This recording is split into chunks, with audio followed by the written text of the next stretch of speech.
Okay, this class is sponsored by Nancy and David Shealy for their loved ones. Some of them have yard sites. It's the day of their passing this month, and they very kindly sponsored the class. May the neshamas, may their souls have an aliyah. May the souls ascend on high, higher and higher. Actually, this is one of the topics of tonight's class.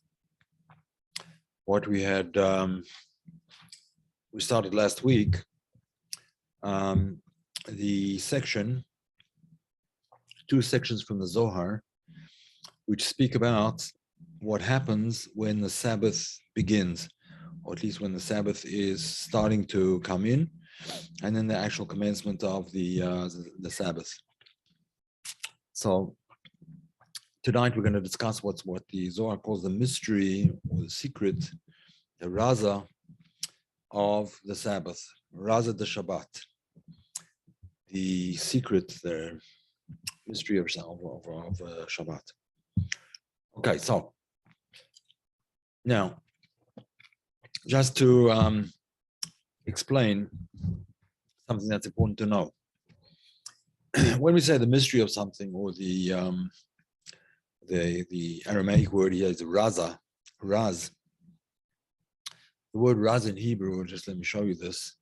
You might find it interesting.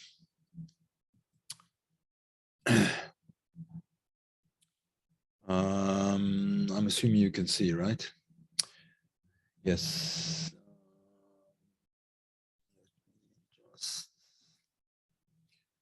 Okay.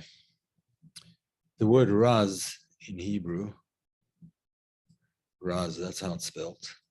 The word raz is the same gematria as the word or. You see the ratio over here is the same letter, that's 200. And the zayin, which is the numerical value of zayin, is 7. That over here equals 6, that's vav, and aleph, 7. So raz is gematria or. The secret is the secret of light. And we'll discuss this as we get into the idea. Now, what do we mean that the secret is the secret of light? What we mean essentially is that light is not always something that is revealed directly. As we know, there is a spectrum of light, which I've spoken about on many occasions, which the human eye can detect, from infrared to almost ultraviolet. Infrared we can't detect, ultraviolet we can't detect either. But other animals, bees, for example, detect much higher forms of light in the ultraviolet spectrum and so on and so forth. Other animals are able to see in the infrared and below spectrum. So those aspects of light, and we mean this only in a physical sense here, but those aspects of light which we can't see, which we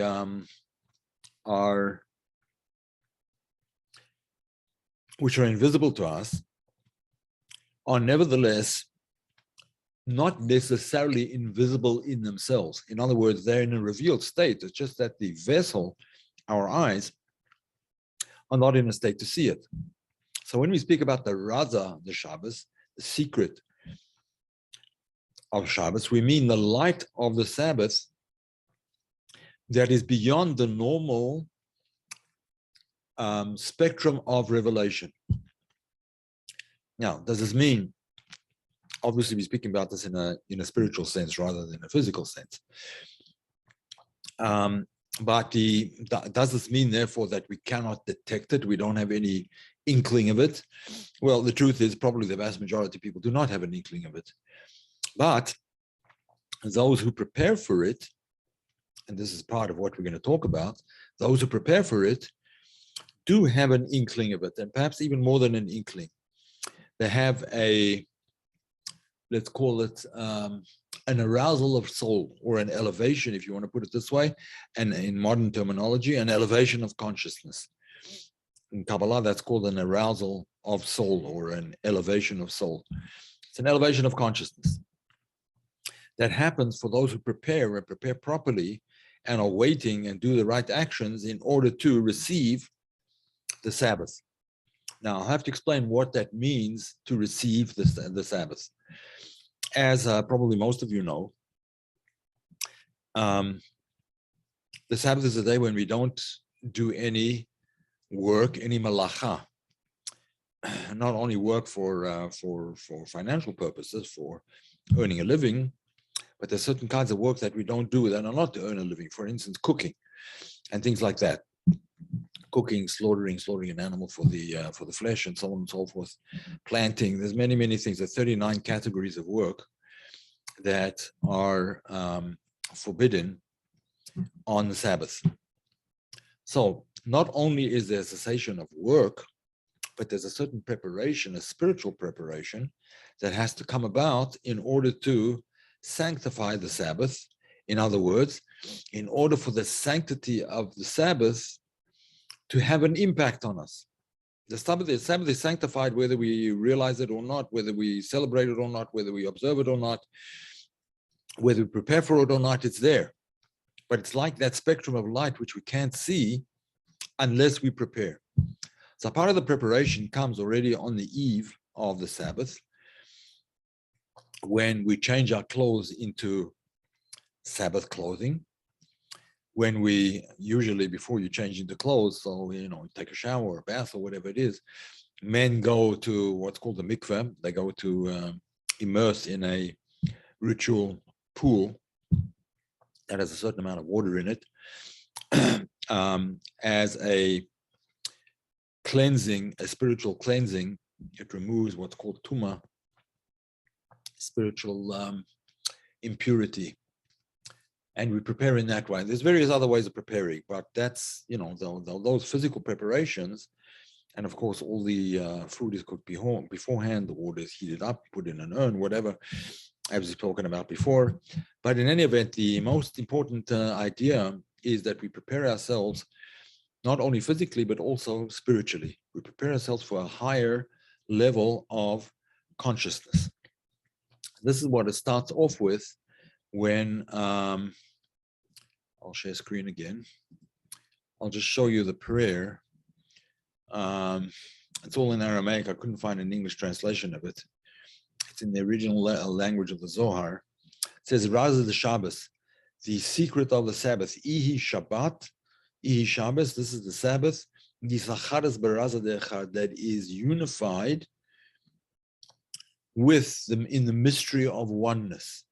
It's unified in the mystery of oneness. In other words, the concept of separation is a weekday concept.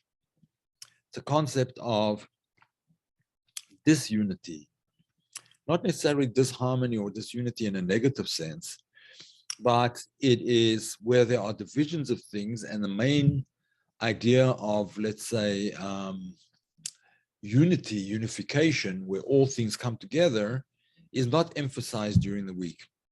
Yes, perhaps during times of prayer, as it should be, during the Shema prayer, the prayer that expresses the unity of all things, the oneness of all things, which we say twice a day. We pray twice a day, in the morning and in the evening. But nevertheless, the day generally is not devoted to this concept of oneness, whereas the Sabbath is devoted to the concept of oneness. And that's why we don't get ourselves involved in work, why we don't do any of the 39 categories of work on the Sabbath, in order to be able to focus properly on unifying ourselves within the unity of the Sabbath.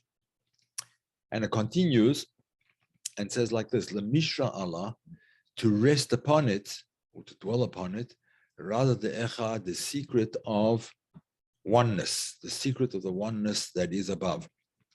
So, again, all of this requires preparation, and all of this is something that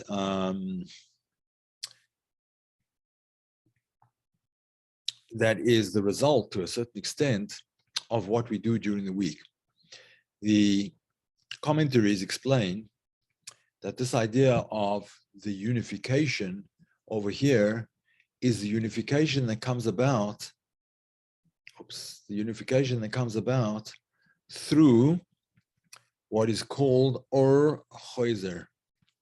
Now, let me explain this concept. There's Or Yashar and Or Choizer. There's direct light, in other words, light that comes from above and shines downwards. And then there's a light which is called the returning light, the light which shines from below to above. What's the light that shines from below to above? So we explained last week, and this applies to this particular piece as well. The idea is that the rectification and the elevation of the sparks of holiness that are embedded within creation, that when we do things, when we do our work during the week, our weekday work, especially when you do it with the right intentions and for the right purposes, and those purposes might just be, for example, to be able to give charity. As probably everybody knows, it's a rabbinical custom to give 10% at least of one's earnings to charity. I say rabbinical custom is not biblical because the biblical command is to give 10% of your crops. But since most of us are not farmers, there's no biblical obligation to give from your earnings, but there is a rabbinical obligation. Interestingly enough, I just heard a politician, I'm not going to mention the name of the politician, but one of the politicians said, we don't need farmers anymore because we can order everything online. Such foolishness is worthy of only a politician, unfortunately. But in any event, there's what's called the Or Chozer, the light that returns, the light that returns from below to above, the elevation of the sparks, the elevation of our daily grind into the level of holiness. That's called Or Chozer. And that happens on the eve of the Sabbath, going into the night.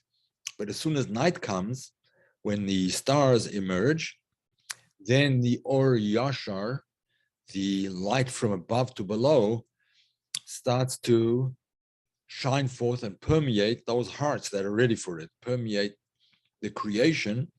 But if we're ready for it, then we can experience it, we can feel it. Can't see it, obviously, it's not visible light, we're talking about spiritual light. But again, we can sense it, we can be sensitive to it.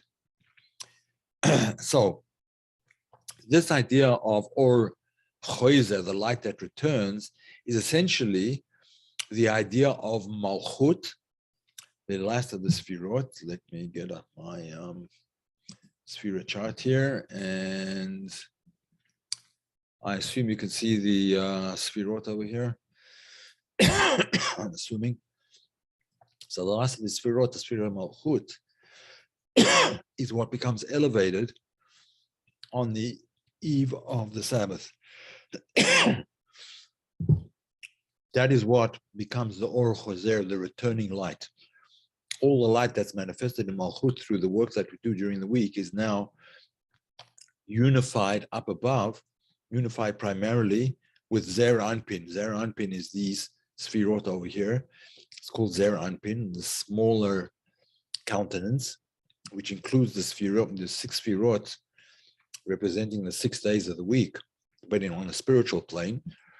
So everything is gathered into Malchut, and Malchut ascends to a higher plane. It ascends to unify with the 6 Sfirot of Zer Anpin. When they become one, that is called Isachadas. That's the concept of unity. That's the unification. All right, that's what we said before. The Isachadas Baraza Dechad, she becomes unified in the secret of oneness. Now, again, how does that happen? That happens through Malchut doing what she has to do. And it also happens, in other words, during the week, the work that we do. And it also happens because of the nature of the Sabbath. That the beginning of Sabbath is the Aliyat HaOlamot, the world starts to rise up to a higher plane of existence. And then the oneness rests upon her. As it says, La Mishra Allah, to rest upon her the secret of oneness. And he goes on to discuss, the Zohar goes on to discuss the prayer that is said on the eve of the Sabbath. The prayer that is said on the eve of the Sabbath is Sloisa Damala Shabbata or Shabta. The prayer that is said at the beginning of the elevation of the Sabbath. This is the what's called the mincha, the afternoon prayer. We pray 3 times a day, morning, afternoon, and night. And usually the afternoon prayer is much closer to evening rather than afternoon. It's late afternoon, usually, certainly after midday, at least a half an hour after midday. But in any event, that's the prayer that he's going to speak about now. That through this prayer, there is unified the chariot, that's the divine chariot, in other words, the vessel or the vehicle for divinity in this world, that's called the chariot or the coach or however you want to call it, that is mentioned and described in the first chapter of Ezekiel, the holy chariot. And again, this is only a metaphor, it's not meant to be taken literally, but the holy chariot or the the holy chariot or the chariot of how should we say it?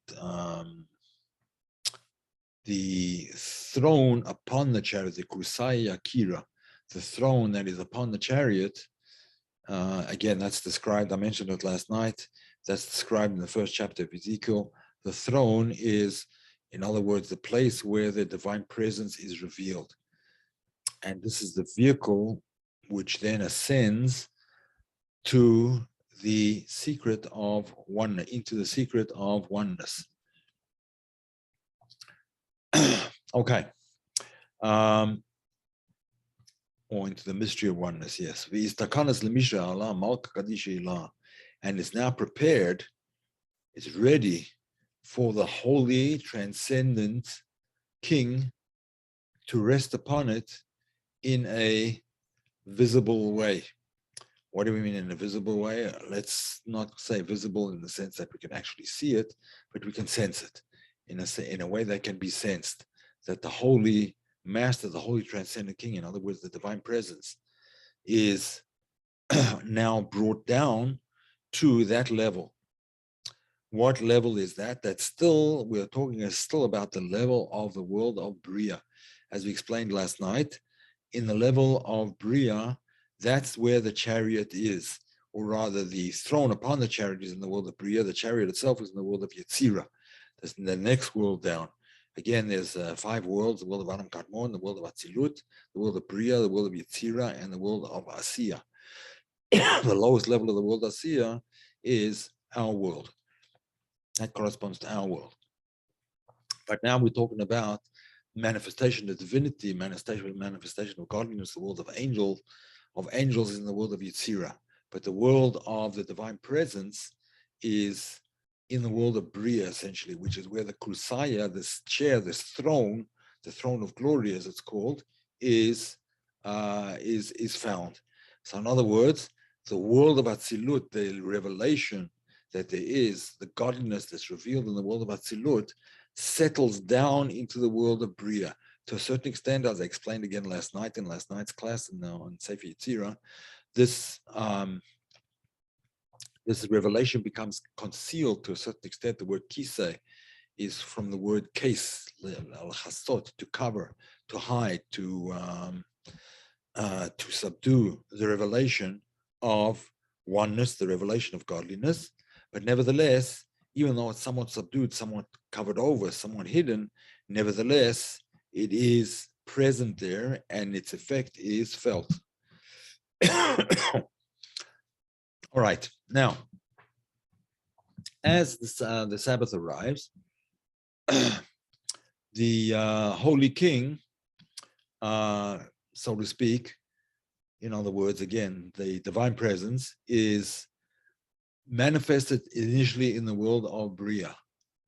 But subsequently, from the world of Bria, we say, Kad al Shabbata, when the Sabbath comes in other words, when the light starts to filter through from above. Until this point in time, we're all talking about the ascent from below to above. Now we're talking about when the light begins to pour in and become manifested from above to below. When that light becomes visible, so to speak, then all evil, all the other side, Sitra Achra is called the other side. In other words, the side that's the opposite of holiness is banished from there. In the world of Atzilut, there is no evil. There's no concept of evil. There's no concept of bad. There's no concept of restriction. There's no restriction of godliness. There's no concept of concealment. It's all revelation. And we're talking now about when the world of Atzilut starts to shine through and cause Malchut of Bria, Malchut of the world down below it, to ascend up to into Atzilus, into the world of Atzilut. And it continues, all harsh judgments are removed from it. In other words, are removed from Malchut. Malchut is one of those sfirot that has a tendency to be on the side of harshness, on the side of restriction, on the side of din, strict judgment. Why? Because actions, the actions of Malchut during the week, a person is judged by his actions, not necessarily by his attitudes, but more by the actions that a person does. Similarly, the actions of the Sabbath, since there is a vast array, 613 mitzvot, 613 commandments in the Torah that limit and direct and restrict a person's behavior, everything from certain laws about eating to laws about purity, to laws about family purity, to laws about what you can and cannot say, called Lashon Hara, evil speech, and so on. All of these aspects, all the restriction is removed, not because the mitzvot, the commandments, do not apply on the Sabbath. Of course, they apply on the Sabbath, but there's not so much of a need for them in the sense that we're focused on the spiritual as it is, and then automatically the restrictions are not seen so much as restrictions, but as pathways to holiness. The restrictions are not restrictions, they're pathways to holiness. And that's how it's felt on the Sabbath. These are not things restricting our behavior. These are guides or channels for our behavior to enter into the realm of holiness. And therefore, Ve'ihi, Malchut, Ishtaras beyuchuded hiru kadisha. She is illuminated, she remains and she's illuminated with the unity and the holy light that starts to come in from above at the nighttime, once the stars have emerged, the nighttime of the Sabbath. Okay, that's what happens there. But not only that, the stars become itrin legabe malka kadisha, and she is crowned. In other words, Malchut is crowned with many crowns for the holy king. What are the many crowns? Since Malchut has ascended from the lowest world, the world of work, the world in which we live, Malchut of the world of Asiya, through the world of through all the world of Asiya, all the highest Sfirot, to the next world up, the world of Yetzirah, and through the entire world of Yetzirah to the world of Bria, and then through the entire world of Bria, transcend even Keter, the crown of Bria, it moves up into Atzilut, into the world of Atzilut, into the world of divine manifestation. Therefore, it carries a number of crowns, because each of the worlds has the aspect of Keter. Each world has a crown, right? The crown of, there's a crown of, each of the worlds has all the 10 Sfirot, including Keter. So the Keter Asiya the Keter Yetzira, the Keter Bria, and ultimately the Keter with Atzilut as well. Now, Keter is a Sphira which is partially the beginning, the lower aspect of Keter is the beginning of the world below, and the higher, the inner dimension of Keter is actually still part of the world above. So Keter of Bria is only Keter of Bria in terms of the lower half of Keter. The upper half of Keter is already in Atzilut. It's in the world of Atzilus. So Keter has this function, this dual function of being the connector of the lower world to the higher world, and the manifestation of the higher world in the lower world in a transcendent state. That's the concept of, essentially the concept of Keter. Now, we continue to explain this and say that v'chol shultane rugzin umare dedina, all realms or reigns of anger, of negative energy, and Mara Dedina, and the masters of restriction, the masters of negative negative powers. I think the English translation is the powers of wrath, and adversaries. Mara Dedina, Kulu, all of them flee Arkin, Vayitabarumina, and are removed from Malchut. In other words, as Malchut starts to ascend, all these negative forces sort of melt away, because she's moving into a realm, she's moving into the realm of holiness, she's moving into the world of Atzilut. V'leit Shultana Achra, there is no other rulership, B'chulu Almin, in all of the worlds. There's no other rulership other than the rulership of the divine rulership. In other words, all the kings and the potentates and the those that consider themselves the bosses, so to speak, they really don't have any permanent rule at all. The rule is just temporary and by permission. In any event, what happens next is about the most interesting part. Van Parna Hirin, her face, the face of Malchut, in other words, the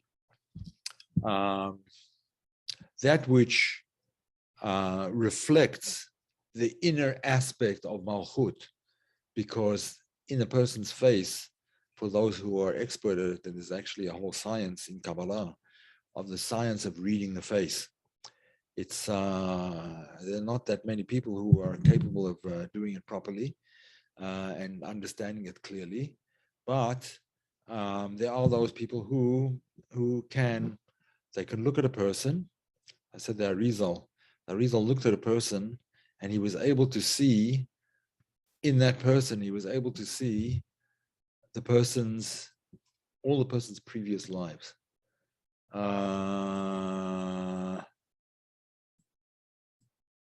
Yeah, I just opened the chat for a minute.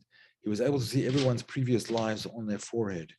In other words, those lines on your forehead, if you have lines, or just from the bumps on the forehead and so on, the way the forehead is situated with the eyebrows and so on, he was able to see all of a person's previous lives, if they had any previous lives. You'll see sometimes with very great saintly people, and one of my teachers is a person that is like that. If anyone knows Rabbi Yitzhak Ginsburg, Rabbi Ginsburg from Galei 9 from Israel, is one of my teachers. So Rabbi Ginsburg, if you have a look at his forehead is very like bulging, it's prominent, very prominent, and very broad, a very broad forehead. And you can see that it is almost blank in the sense that it just radiates. It doesn't tell of past stories. It's clear, so to speak. If clear is the right word.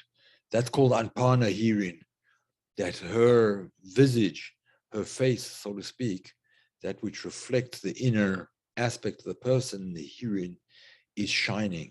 Her face is shining, but what? How is it shining? It's shining b'nehiru ila'a. It's shining with a supernal light. In other words, the light that Malchut now manifests, or that's reflected in the face, that light is not the light that comes from inside. It's actually a light that comes from above. It's Nehirin Ilah and Nehiru Ilah.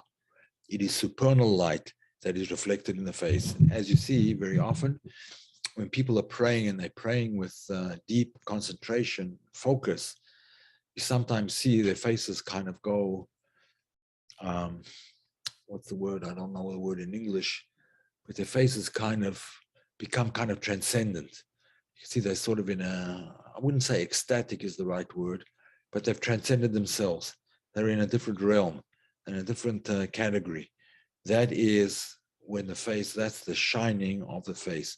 When the face starts to shine and to shine with supernal light. And that light then crowns below the holy nation. The holy nation. Who's the holy nation? Well, essentially the holy nation are those that keep the Sabbath. People who do not keep the Sabbath, I don't think are, it's not that they're not necessarily holy, but it's just that their holiness is not revealed. For in order for the holiness to be revealed, so the action, the actions, the prayers, the study, the focus, the consciousness has to be in the right place. So that radiance of the face descends down below. And you see very often people coming out of prayer, if they were focused during their prayers and they were concentrating on the right ideas and so on, and they reach a certain level of transcendence during their prayers, when they come out, you can see their faces are glowing, right? There's a kind of a glow. The most famous example of this is Moses.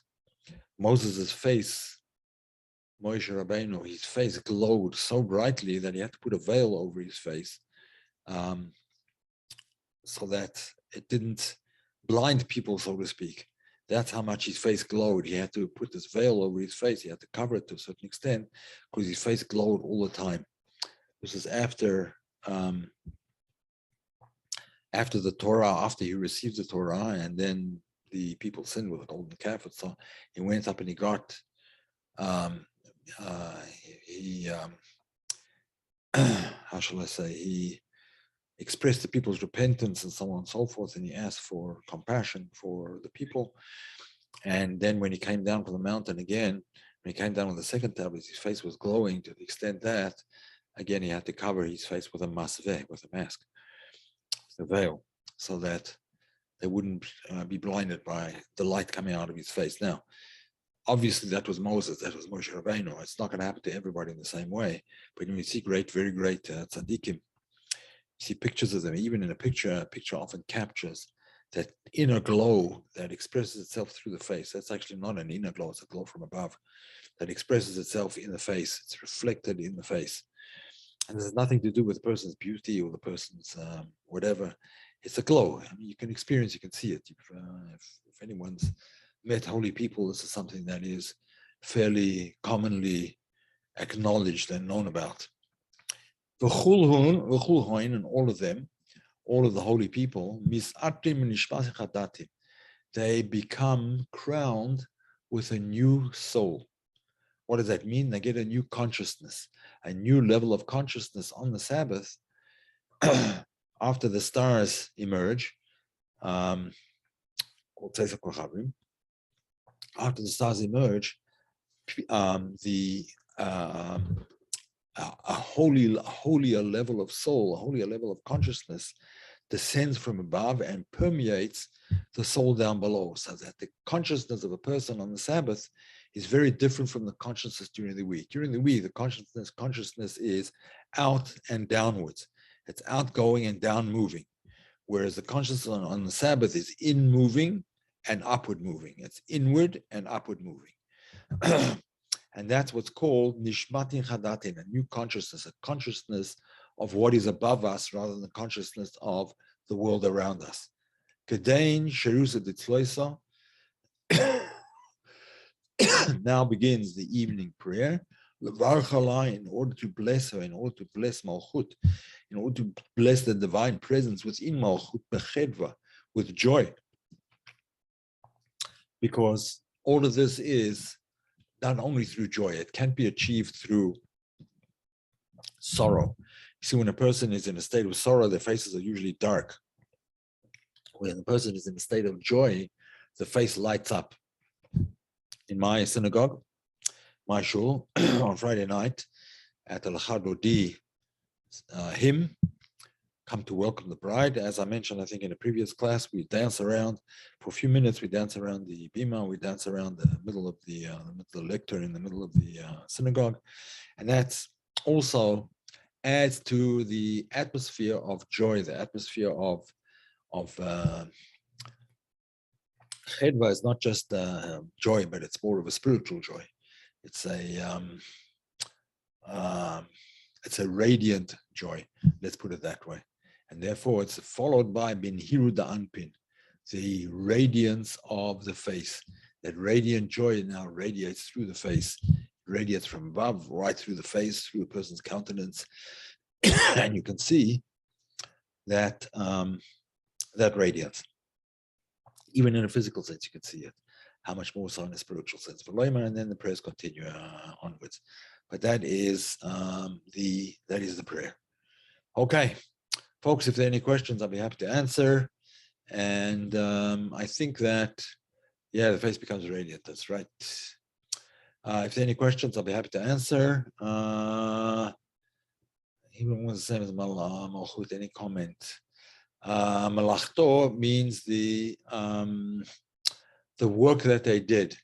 All the work that we did during the Sabbath, during the weekday, now has its elevation on the Sabbath, as I mentioned, as the Sabbath comes in. And even there's various stages of elevation. One of the stages of elevation is when we make the sanctification of the Sabbath over a cup of wine. It's called Kiddush, of course, Kiddush. Kiddush means sanctity or holiness. We express the holiness of Sabbath while we may say a prayer and a blessing over a cup of wine. So Shelley notes that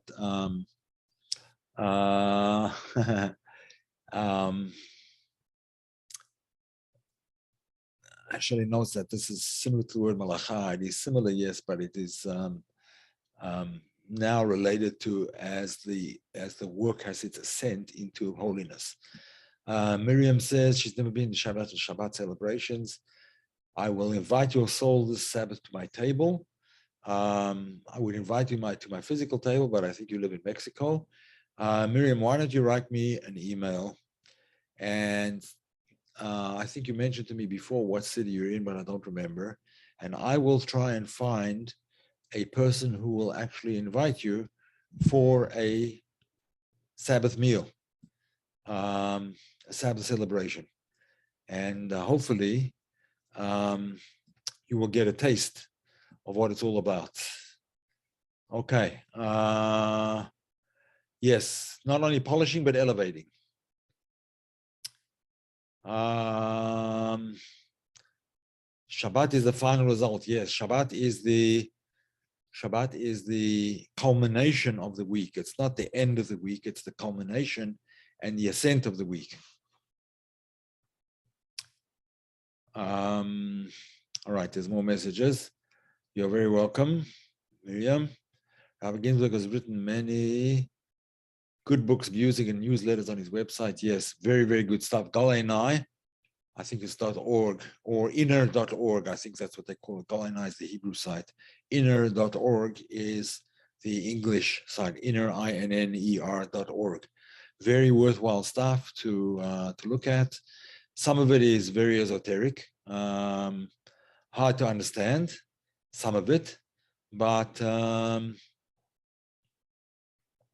yes, the Sabbath is the final goal of the creation, yes, to the extent that not only is the final goal of creation in time, I forgot to mention this, I need to mention it, and I'll explain it now. Time, generally, we conceive of as something which is linear. Time is linear in general. In the Western world, certainly time is linear. The past is gone. The future is not here. We're in the present, but we're moving towards the future, and the past is gone.